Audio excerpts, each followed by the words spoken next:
The Seattle Mariners needed Edgar Martinez a little sooner. Let's talk about it.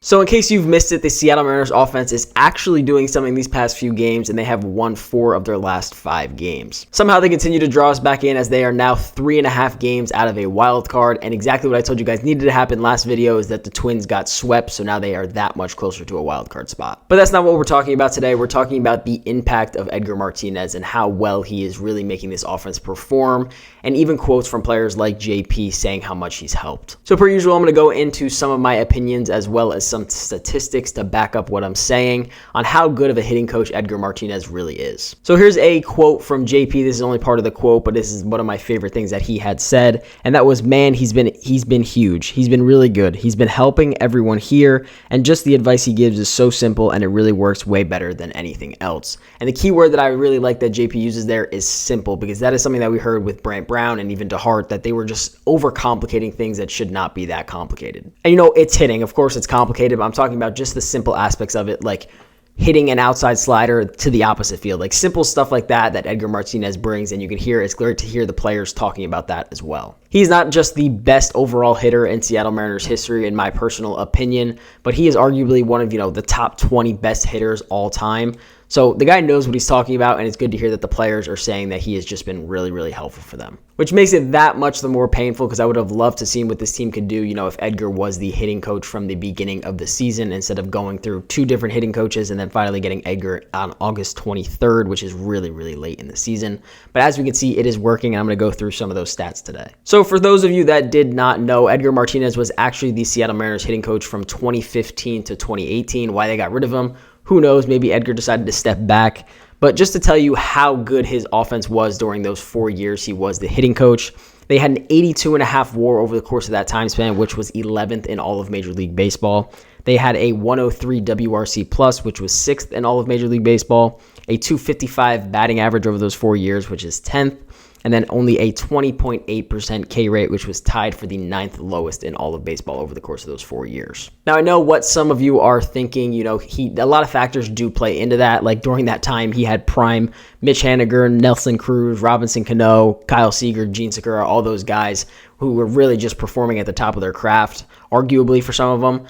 But they were just absolutely killing it. If you look at the numbers across those time span, Mitch and Nelly were hitting like 284 over the course of those 4 years. So it was definitely impressive numbers. But again, who knows? Edgar definitely played a big role in helping them out. But I mean, all around, for the most part, watching this offense, it is much more enjoyable to watch, except that game with Logan Gilbert. I apologize so much that they never score runs for you. You should really be the Cy Young winner. But I'm just going to keep that to myself. But it's just unfortunate that one game for Logan, that they just couldn't score anything. But the next day they came out and scored 10 runs, which is great to see. They just didn't give up and, get frustrated. They simplified, did what they did, and then scored 10 runs yesterday. But there have been multiple games in the past, 10 games or so, where the Seattle Mariners have actually had single-digit strikeouts. And I'm talking like 5 to 7 strikeouts, which we are so not used to seeing with how this Mariners offense has been all year. We're used to seeing what we saw the other night where there was like 14 strikeouts. So you're going to have those games. Of course, it's baseball and a pitcher's locked in. Like Logan and Kyle Gibson were absolutely locked in the other night. So both teams were struggling to get anything going offensively. And unfortunately, one pitch was the deciding factor. So those games are going to happen. But I think the one thing that stands out to me the most is that was kind of the odd man out. Is that game where we scored 0 runs in the past 5 was the odd man out across all the games that we've won over these past 5 games, being 4-1.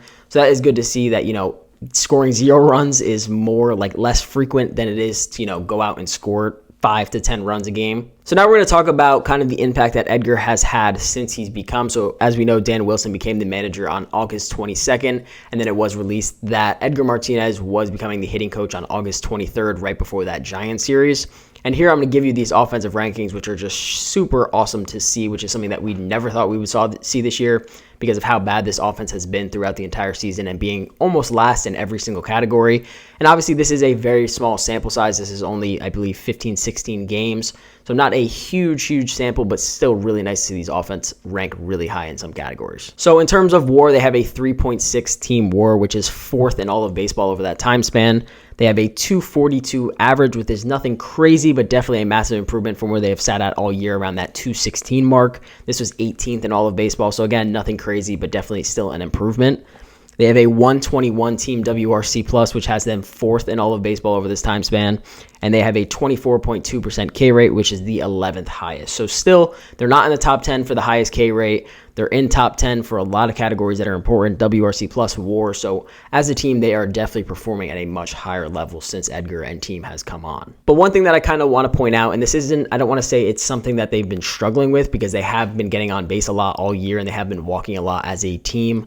But across these 16 games, they have 73 walks, which is 1st in all of baseball. The second team has 67. So that is a lot of walks over the course of 16 games.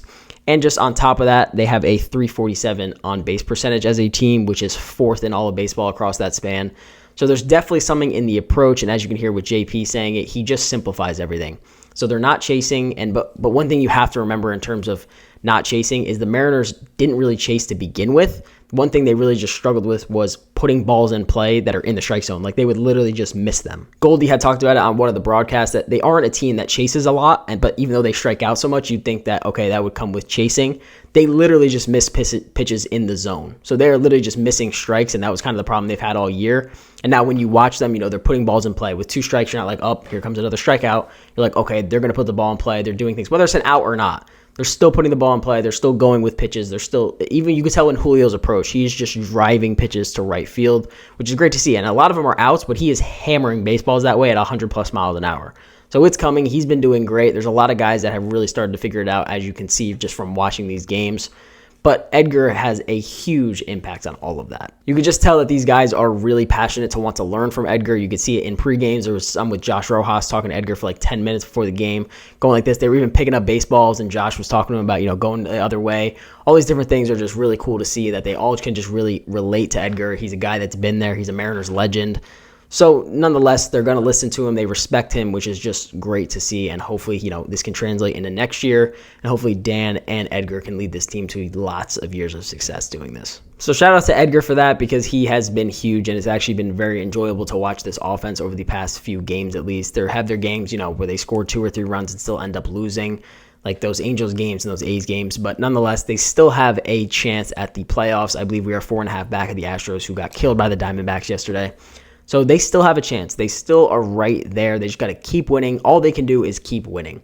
The more you keep winning, the better chance you're going to give yourself to hopefully, the Twins fall out. They've been really struggling offensively. They can't get anything going. I believe they only scored 2 runs in that series against the Royals. So I don't think the Royals are catchable. You should be anti-Twin the rest of the year. You should always be voting for the Twins to lose, and hopefully the Mariners can just keep winning. But nonetheless, I think this team does have a pretty solid chance to hopefully, go on a run here. They got to stay hot. Offensively, the Padres are not going to be an easy team to beat. But let me know what you guys think about Edgar and all of their playoff chances. Otherwise, I hope you guys did enjoy the video, and I'll see you guys in the next one. Peace out.